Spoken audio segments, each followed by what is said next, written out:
Hello दोस्तों, स्वागत है आपका मेरे YouTube channel let's study with Poonam में, जिसमें हम मैथ जीके जीएस से संबंधित टॉपिक के बारे में चर्चा करते हैं।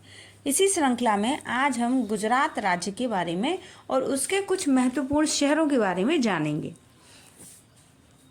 गुजरात भारत के पश्चिम में स्थित एक राज्य है। इसकी उत्तर पश्चिमी सीमा, जो अंतर्राष्ट्रीय सीमा भी है, पाकिस्तान से लगी है।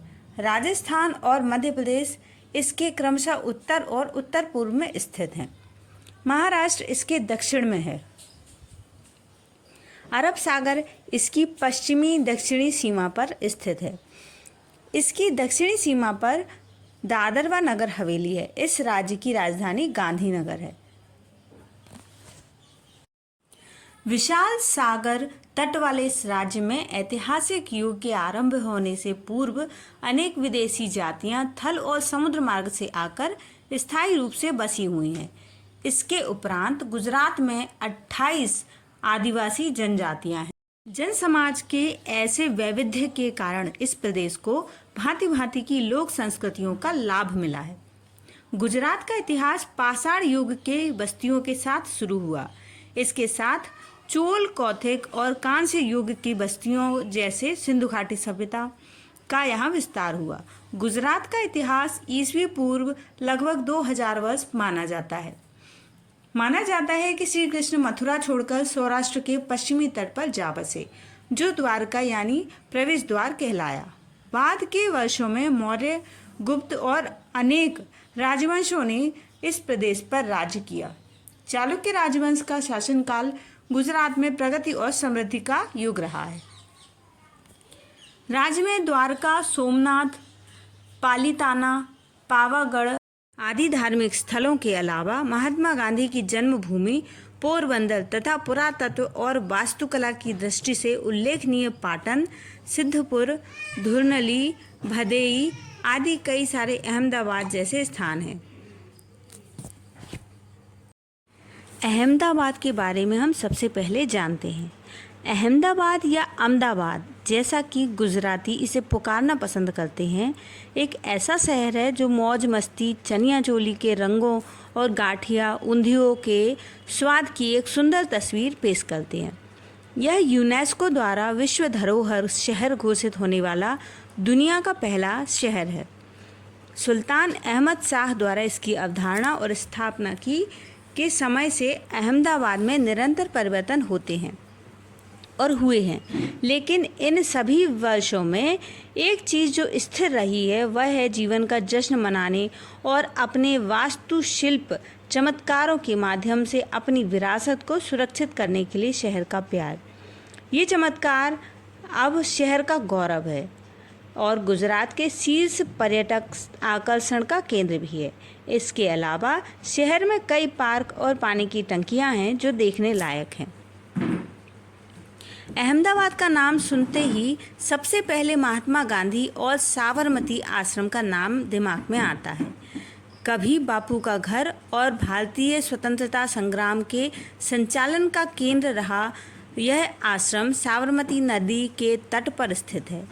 यह जगह आगंतुकों को महात्मा गांधी के जीवन और संघर्ष के बारे में जानकारी देती है। अब हम कच्छ के रण के बारे में जानकारी प्राप्त करते हैं। कच्छ का रण गुजरात राज्य में कच्छ जिले के उत्तर और पूर्व में फैला हुआ एक नमकीन दलदल का वीरान स्थल है। कच्छ का रण लवणीय दलदली भूमि है जो पश्चिमी मध्य भारत और दक्षिणी पाकिस्तान में स्थित है। कच्छ का रण लगभग 23,300 वर्ग किलोमीटर के क्षेत्रफल में फैला हुआ पाकिस्तान सीमा से लगे भारतीय राज्य गुजरात में लगभग पूरा का पूरा अवस्थित है। अरब सागर का विस्तार रहा कच्छ का रण सदियों से एकत्रित होने वाले अवसाद के कारण एक बंद क्षेत्र बन गया है। कच्छ के रण समुद्र का ही एक सकरा अंग है जो भूकंप के कारण संभवतः अपने मौलिक तल को ऊपर उभर आया है, परिणाम स्वरूप समुद्र से पृथक हो गया है। सिकंदर महान के समय यह नौकायन योग्य झील था, लेकिन अब यह एक विस्तृत दलदली क्षेत्र है जो मानसून के दौरान जलमग्न रहता है। उत्तरी रण जो लगभग 257 किलोमीटर में फैला हुआ है, पूर्वी रण अपेक्षाकृत छोटा है। इसका क्षेत्रफल लगभग 5178 वर्ग किलोमीटर है। कच्छ गुजरात का सबसे बड़ा जिला है, जहां 18 विभिन्न जनजातियां अपनी अलग अलग भाषा, संस्कृति और रीति रिवाज के बावजूद सामंजस्यपूर्ण ढंग से रहती हैं। यह वही वजह है जो इसे दुनिया भर में सांस्कृतिक पर्यटकों के लिए स्वर्ग बनाती है। कच्छ महोत्सव हर साल दिसंबर-जनवरी के दौरान गुजरात में शिवरात्रि के दिनों के करीब आयोजित किया जाता है। यहाँ रंग बिरंगे सजे धजे नर्तक, संगीत कार्यक्रम, सिंधी भजन प्रदर्शन आदि कार्यक्रमों के द्वारा पर्यटकों का मन लुभाते हैं। पूर्ण चंद्रमा की रात के दौरान व्हाइट रन विशेष रूप से स्वर्ग की तरह दिखता है। पूर्णिमा की अवधि के दौरान रण की एक झलक पाने का सबसे अच्छा तरीका है इन तिथियों के दौरान यहाँ ठहरने की योजना बनाना। हम गुजरात में स्थित गिर वन्यजीव अभयारण्य के बारे में जानेंगे। इस प्रसिद्ध वन्यजीव अभयारण्य की स्थापना 1965 में की गई थी।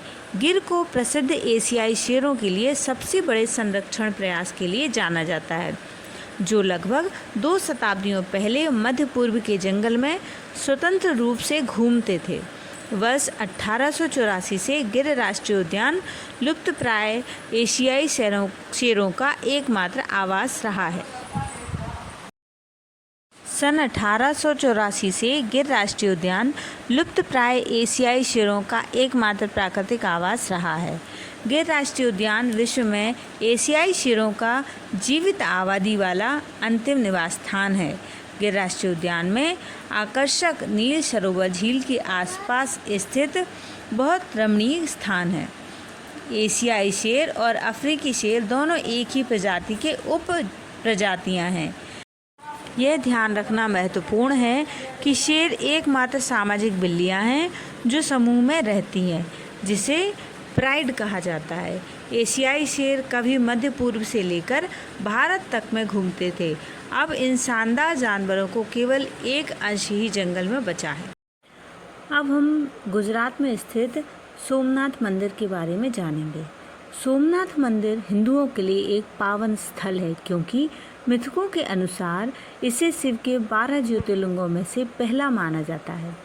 कहते हैं इसका निर्माण स्वयं चंद्रदेव सोमराज ने करवाया था। इसका उल्लेख ऋग्वेद में मिलता है। गुजरात के वेरावल बंदरगाह में स्थित धार्मिक पौराणिक अनुश्रुतियों के अनुसार सोम नाम चंद्र का है, जो दक्ष के दामाद थे। एक बार उन्होंने दक्ष की आज्ञा की अवहेलना की, जिससे कुपित होकर दक्ष ने उन्हें श्राप दिया कि उनका प्रकाश दिन प्रतिदिन धूमिल होता जाएगा। जब अन्य देवताओं ने दक्ष से उनका श्राप वापस लेने की बात कही, तो उन्होंने कहा कि सरस्वती के मुहाने पर समुद्र में स्नान करने से श्राप के प्रकोप को रोका जा सकता है। सोमदेव ने सरस्वती के मुहाने पर स्थित अरब सागर में स्नान करके भगवान शिव की आराधना की। प्रभु शिव यहाँ पर अवतरित हुए और उनका उद्धार किया और सोमनाथ के नाम से यहाँ प्रसिद्ध हुए। इस वीडियो में हमने गुजरात के कुछ महत्वपूर्ण स्थलों के बारे में चर्चा की है। आगे आने वाली वीडियो में भी हम गुजरात के कुछ स्थानों और शहरों, पर्यटन क्षेत्रों के बारे में चर्चा करेंगे। तो देखते रहिए हमारे इस वीडियो को, और पसंद आए तो लाइक, शेयर और सब्सक्राइब जरूर करें। धन्यवाद दोस्तों।